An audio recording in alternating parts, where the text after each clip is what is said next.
A KQED HD production.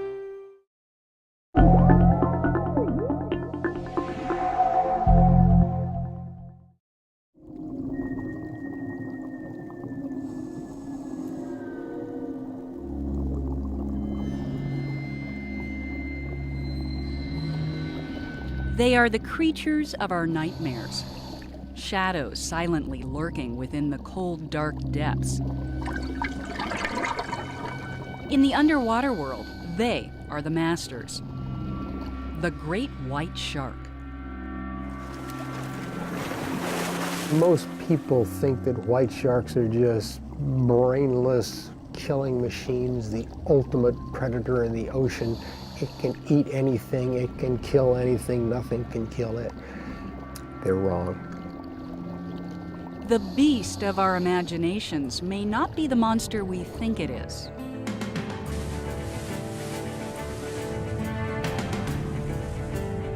"27 miles off the coast of San Francisco, a group of shark hunters arrives at the Farallon Islands. At any given time around this island, we have 30, 40 great white sharks. But they're not here to catch a shark.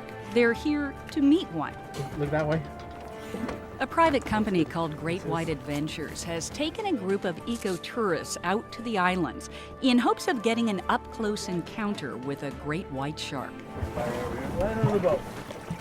Nervous divers gear up, and then a cage is dropped into the bitter cold water.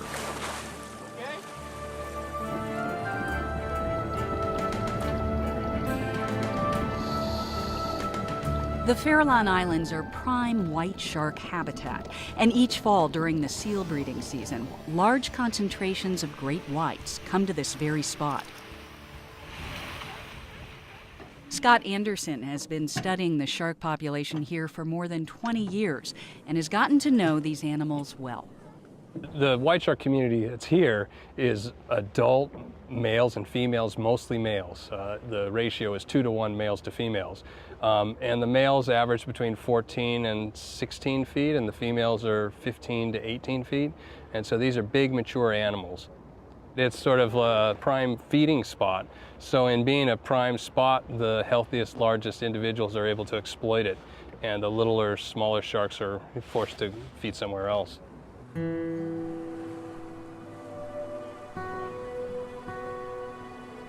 The Farallons mark the western tip of an area extending from Bodega Bay to Big Sur, ominously known as the Red Triangle. In the last 60 years, half of the 99 reported shark attacks on humans in California have taken place here. But given the millions of people in the water every year, that number is statistically minuscule. Sharks are not actively hunting human beings. Humans are attacked by white sharks as a result of mistaken identity. I mean, we do our very best to look like white shark food. It's amazing to me that more humans aren't bitten. Most often, the victim is wearing a black wetsuit. If you're on a short surfboard with your legs and hands dangling from the side of the surfboard, the shark's looking up in our green coastal water and seeing what looks like an elephant seal swimming overhead. Of course it might mistake you for an elephant seal. The great white shark is the largest predatory fish in the ocean. They can grow up to 20 feet long and weigh as much as 5,000 pounds. Highly adapted ambush hunters, they have a well-developed sense of smell, keen eyesight, an exceptional electrosensitive detection apparatus, and a famous jawline that contains as many as 300 very sharp serrated teeth. They can't chase down a seal or sea lion. A seal or sea lion is much more maneuverable, much faster swimmer than a white shark. So what they do is they mug their victim. They're swimming at 15, 20 feet underwater, looking up, trying to see the silhouette of a single seal or sea lion, and then from behind they'll rush up and then try and bite it with one massive bite at the surface before the animal escapes.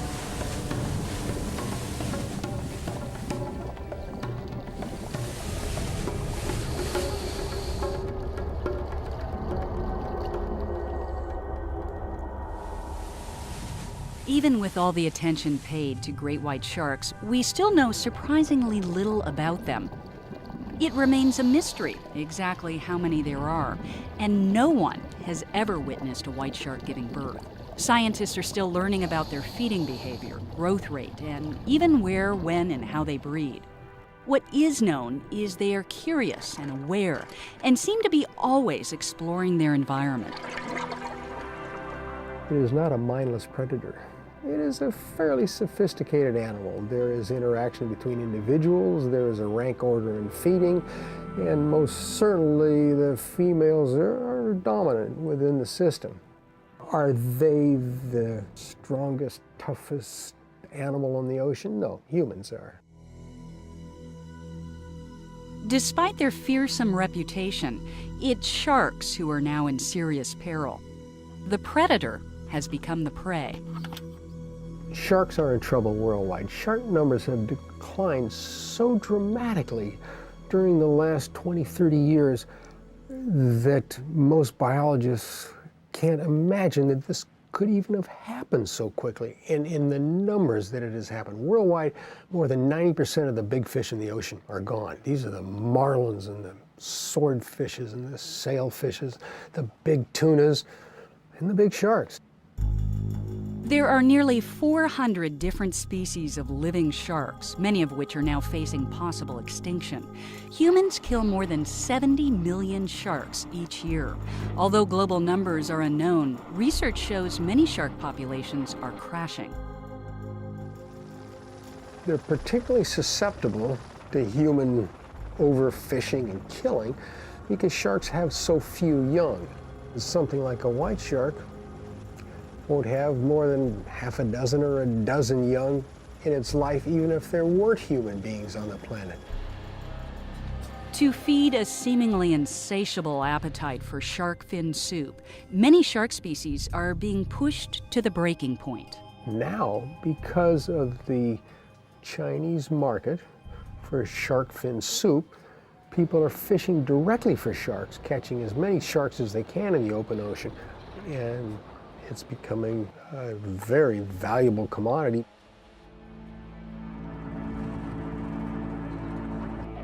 Their fins are sliced off, then they are kicked overboard. The writhing sharks are unable to swim and sink to the seafloor where they slowly drown. The sad irony is that shark fins have no flavor, little nutritional value, and actually contain substantial amounts of toxic mercury. America has disallowed shark finning as an industry, but I can go in San Francisco and buy shark fins today in the market. It's a real tragedy, not only because of the wastage of life on Earth, but because of the ecological damage that's done because the sharks are disappearing from the open ocean.